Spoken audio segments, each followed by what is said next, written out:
Добрый день, меня зовут Виктория, вы на канале Таро от Вики. Сегодня мы с вами посмотрим Таро-прогноз для близнецов на 2024 год. Смотреть будем по астрологическим домам. Итак, близнецы, что вас ожидает в 2024 году? Смотрим с первого дома. Первый дом — это вы сами. Карта Шута. Карта Шута говорит о том, что у вас будет стремление к новым начинаниям, к поискам нового. По раскладу будем смотреть дальше, что это новое. Но вы, скорее всего, будете ожидать каких-то глобальных перемен. Глобальных, потому что старший аркан. У кого-то смена работы, у кого-то поиск партнера. У кого-то это обучение, потому что Шут — это нулевой аркан, говорит о том, что человек неопытный. Я не говорю сейчас конкретно о вас, что вы неопытный. Может быть, вы опытные и за всю свою жизнь приобрели огромные знания, но решили попробовать себя в новой сфере, в которой вы новичок. То есть здесь у нас обновление. У кого-то это может быть пересмотр своего отношения к жизни даже, своего поведения, потому что первый дом — это наш характер, это наши привычки. Кто-то может изменить внешность, резко там перекраситься или сменить стрижку с длинных волос на короткую. Ну, какие-то такие значительные изменения во внешности, в нашем характере, в наших мыслях, в нашем поведении даже. То есть это здесь пересмотр вашего «я», либо внешнего, либо внутреннего. Второй дом — это дом финансов, имущества, денег, дом всего материального. Что здесь вас ожидает? Шестерка жезлов. Здесь вас ожидает успех. Что может означать? Аркан в позиции второго дома. Это что-то, к чему вы стремились. То есть это не случайный заработок, это заработок ожидаемый. Ну, если мы, скажем, говорим о зарплате, ну какой здесь успех? Это обязанность работодателя выплачивать нам зарплату. А вот, например, премия, причем довольно-таки приятная, да, по своей сумме, по размеру,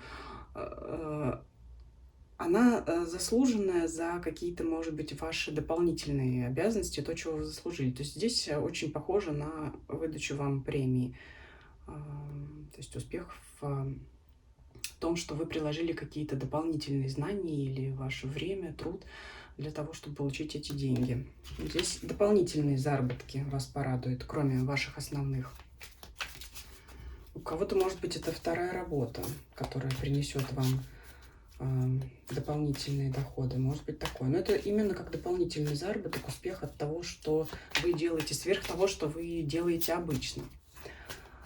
Третий дом — дом ваших связей, контактов, коммуникаций, общения, дом силы. Ну, здесь будет общение, так скажем, разговор с позиции силы. Это позиция, когда вы доминируете над людьми, либо когда они, ну, что-то, например, заставляют делать вас. Здесь возможен поиск компромисса среди вашего круга общения. Может, кому-то придется проявить твердость характера и вот дрессировать этого льва, то есть убеждать других людей,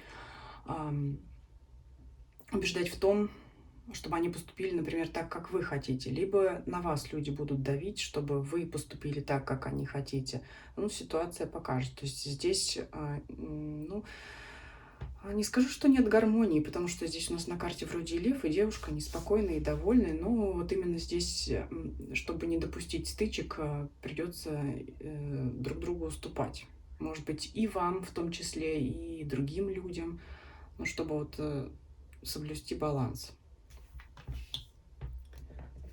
Так, четвертый дом — это атмосфера в вашем доме и с теми людьми, с которыми вы конкретно в доме проживаете. То есть близкие родственники с теми, с кем вы живете вот в одном помещении, в одном пространстве. Карта повозки, колесницы. Смотрите, изменения в доме. Здесь прежде всего на ум приходит ремонт.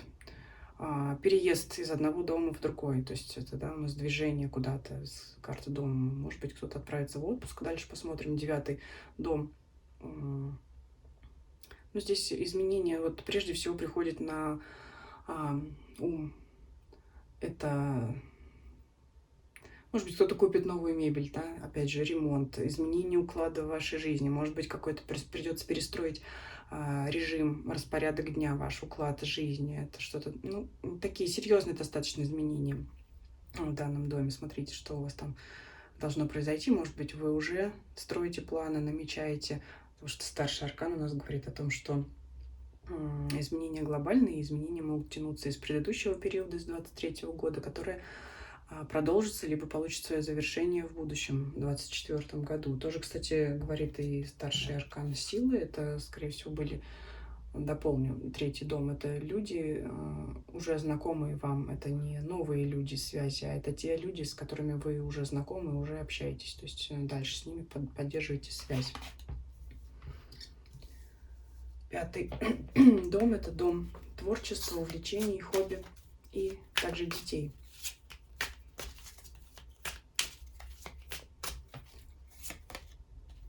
Колесо фортуны. Вот здесь год может принести вам новые увлечения. Вы можете заинтересоваться чем-то новым, причем колесо это как-то вас прям закрутит, завертит, что-то такое узнаете, какую-то получите информацию, которая вас прям затянет с головой, и вы будете этим заниматься. Кстати, опять же, старший аркан, уже у нас 4-й старший аркан выпадает. Это изменение глобальное, значит, в данном доме. Кто-то может прямо резко оставить старые занятия и очень сильно увлечься новыми. Здесь вот прям сильное увлечение чем-то новым в плане развлечений, хобби, того, что вам приносит удовольствие. Ну, что касается, если детей, если вы ожидаете детей, то и это долгожданное событие, то оно наконец наступит для вас. Если дети старшего возраста, это их успехи в жизни. Кто-то будет отличником, кто-то успешно поступит в университет, ну и добьется прочих успехов. То, что вас порадует. 6-й дом, дом здоровья и работы.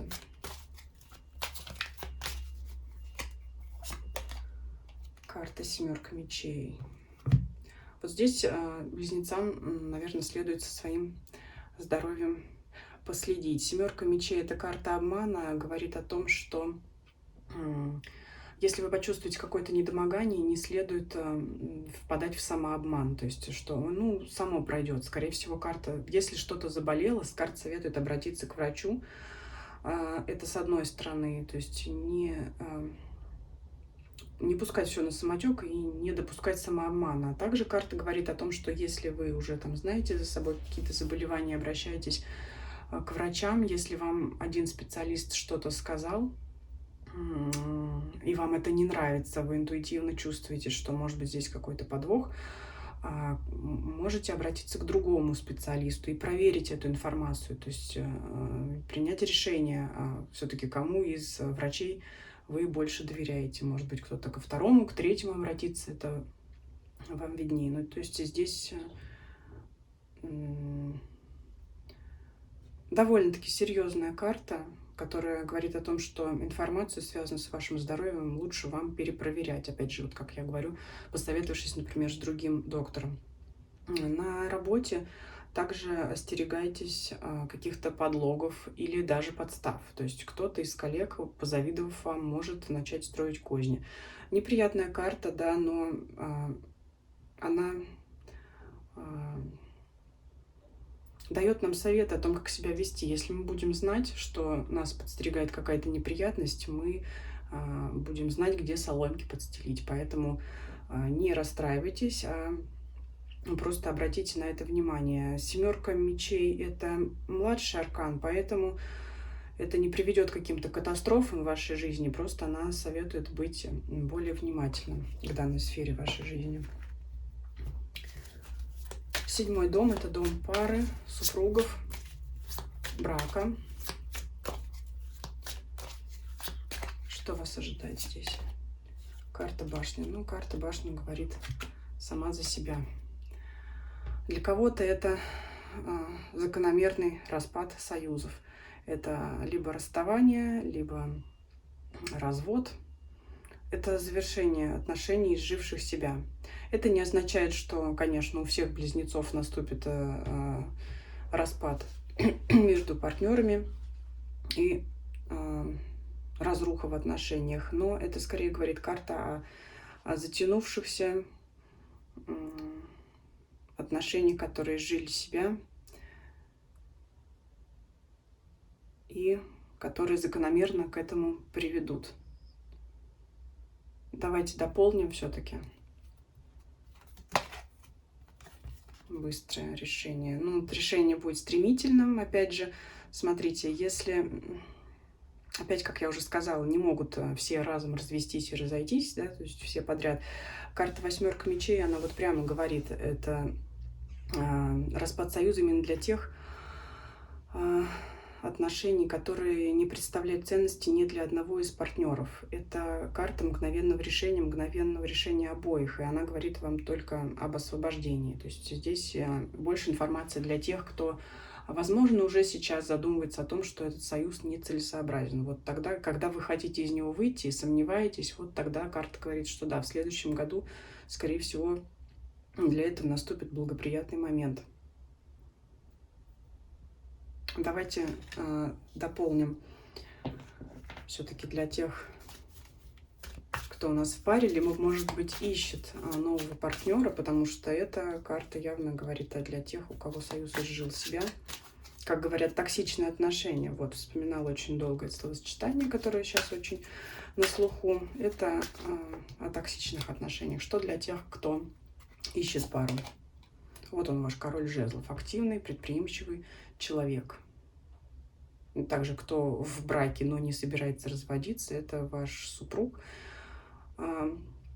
который будет активно, ну, супруг или партнер, если вы еще не в браке, который будет активно, наоборот, способствовать и продвигать ваш союз. То есть, либо это новый человек. Поэтому здесь вот все-таки два варианта для тех, кто уже сейчас задумал, потому что старший аркан говорит о затяжном таком глобальном событии. И второй вариант для тех, кто ищет партнера, он его найдет. Либо для тех, кто в паре, это говорит о том, что в ваших отношениях будет главенствовать мужчина. Если вы сами мужчина, смотрите этот расклад, карта говорит вам о том, что будьте активными в отношениях, да, берите ответственность на себя, будьте локомотивом в вашей паре, для того, чтобы союз существовал гармонично. Давайте мы эту башню спрячем, чтобы она никого не расстраивала, потому что это аркан не для всех. Вот так вот оставим две рядом позиции. У кого-то это решение окончательное для тех близнецов, кто к этому пришел, и новый партнер, либо гармоничные отношения с тем партнером, которого вы встретите, или который есть у вас уже сейчас. 8-й дом гороскопа – это дом неприятностей, либо крупных денег, неожиданных. 6 пентаклей, карта помощи. Здесь скорее аркан говорит о неожиданном подарке для вас, крупной денежной сумме, либо еще каком-то имуществе. Это, то есть, что-то придет со стороны. Это не связано с вашей работой, это неожиданные деньги, неожиданное поступление. Но также в позиции 8-го дома аркан говорит вам, что это деньги, которые легко пришли, легко ушли. Может быть, как вариант, это финансовая помощь, которая вам поможет загасить кредит. То есть, вот, вроде бы крупная сумма поступила, но тут же вы ее решили потратить для того, чтобы закрыть долг, поэтому она как пришла, так и ушла. Это пример. 9-й дом, дом путешествий, поездок, 9-ка кубков. Если вы поездку задумали, у вас финансы будут позволять это сделать. Если кто-то хочет в отпуск в какую-нибудь экзотическую страну, возможность такая появится. Опять же, говорили о том, что посмотрим 4-й дом, карту нашего дома в связке с картой поездок. То есть вполне возможно, что вас действительно ожидает переезд в другой дом, в другую квартиру и все такое прочее. Поэтому отправляетесь в путешествие, поездку. Кроме того, девятка кубков — это карта удовольствия, и эта поездка принесет вам удовольствие. То есть съездите вы удачно, если вы собрались в путешествие. 10-й дом — дом вашей карьеры, амбиций, продвижения по служебной лестнице. Что здесь вас ожидает? Принцесса Пентаклей. Пентакли — масть статичная. Принцесса — это как карта пажа, то есть это новичок. Возможно, кто-то получит новую работу, но это скорее будет для вас новая профессия, новая деятельность, либо если вы будете работать уже в той сфере, где вы уже получили значительный опыт, значит, это будет такая компания, где все равно вам придется вникать в процессы и в деятельность этой компании, потому что, возможно, будет какая-то другая сфера. То есть в любом случае вы на вашем работе будете чувствовать себя новичком, и до продвижения в карьере вам, ну, скажем так, еще идти какой-то путь. Вот за спиной у нее путь. Не говорит о том, что невозможно, но это начало вашей карьеры. Здесь у вас начало. Начало на новом месте.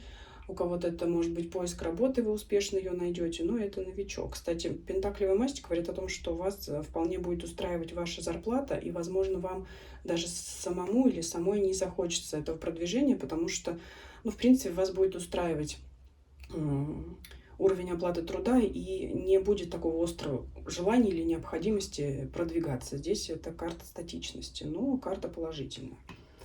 Вполне себе хорошая. Опять же, если смотреть другие ваши сферы, здесь вот у вас в этих домах выпадают старшие арканы. Скорее всего, не будет вас тревожить сфера работы, карьеры, но единственное, что здесь будьте осторожны. Опять же, да, если вы новичок, может быть, перепроверяйте информацию и более осторожно относитесь к людям, у которых вы просите помощи на работе. Здесь вас больше будет занимать ваш дом, ваши личные взгляды. Но, наверное, все-таки личные отношения тоже. Так, давайте посмотрим следующий дом. 11-й. Дом достижения ваших целей. Карта умеренности. Ну, говорит о том, что подождите пока. Пока подождите. Из этого я могу сделать вывод, что, опять же, занимайтесь делами более насущными. Вот все-таки это карта, опять же, возвращаемся к карте вашего дома. Это ваши близкие. Больше занимайтесь семьей. Если вы поставили какие-то личные цели, ну, может быть, у вас все равно есть мысли о продвижении в карьере, да, в школе, если вы нашли новую работу, и все-таки подсознательно мысль-то есть продвинуться, а не сидеть все на одном месте. Карта говорит о том, что обождите пока, занимайтесь другими сферами вашей жизни, либо в данный период есть другие обстоятельства, которые потребуют вашего внимания. Да даже вы сами как бы внутри себя проведете, может быть, какой-то пересмотр. 12-й дом, возможно, сейчас откроет нам какие-то тайны, секреты, либо это говорит карта о духовности или религии, нашем мировоззрении в целом. Что у нас здесь? Шестерка кубков. Смотрите, будете часто возвращаться мыслями к прошлому. Ну, хорошо это или плохо?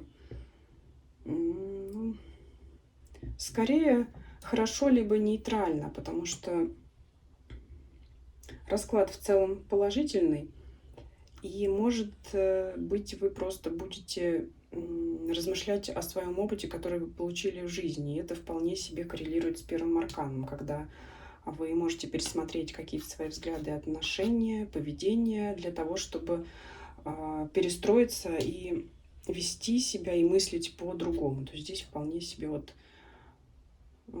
такое. Кого-то будут занимать все-таки дети, потому что по этой карте также дети, опять же, связь с домом, семьей, близкими людьми, с которыми вы проживаете. Если, кстати говоря, от вас могут съезжать взрослые дети из вашей квартиры, и, когда говорится, птенцы у нас вылетают из гнезда, вы будете думать о них, переживать о них. Ну, то есть как они, что они, как они устроятся, это неплохо, это может быть грустно для родителей. Ну, вот, то есть здесь либо дети, либо воспоминания о прошлом вашем духовности. Никаких секретов, тайн нам колода не рассказала, но, может быть, она вот сейчас вытащим 13-ю карту, что она нам сама еще расскажет или дополнит.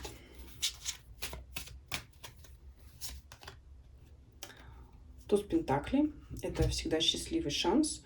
То есть карта здесь советует вам обращать внимание на счастливые шансы, ваши возможности, стараться не упустить их. Поэтому смотрите вокруг себя, обращайте внимание на то, что вокруг вас происходит, прислушивайтесь, где-то есть такое вот случайные фразы прохожих могут натолкнуть вас на какие-то мысли, которые дальше приведут вас к новым идеям о том, как исполнять ваши желания, скажем так, или добиваться того, чего вы хотите. Неплохой расклад, вполне себе, ну, здесь довольно большой разброс всего, начиная с переосмысления вашего внутреннего «я». И здесь, как по мне, здесь такое немножко все кувырком, но при этом неплохо, как бы говорит о том, что очень много событий, вот здесь и колесо, и повозка, и много довольно старших арканов, много придется принять важных решений, и все, я думаю, упирается в то, что вы смените свою тактику поведения и отношение к жизни, и общение с другими людьми. Вот в целом такой расклад. Пишите ваши комментарии, ваше мнение по поводу данного расклада. Если он вам понравился, ставьте лайки, подписывайтесь, кто не подписан. Всем спасибо за просмотр, всем до свидания.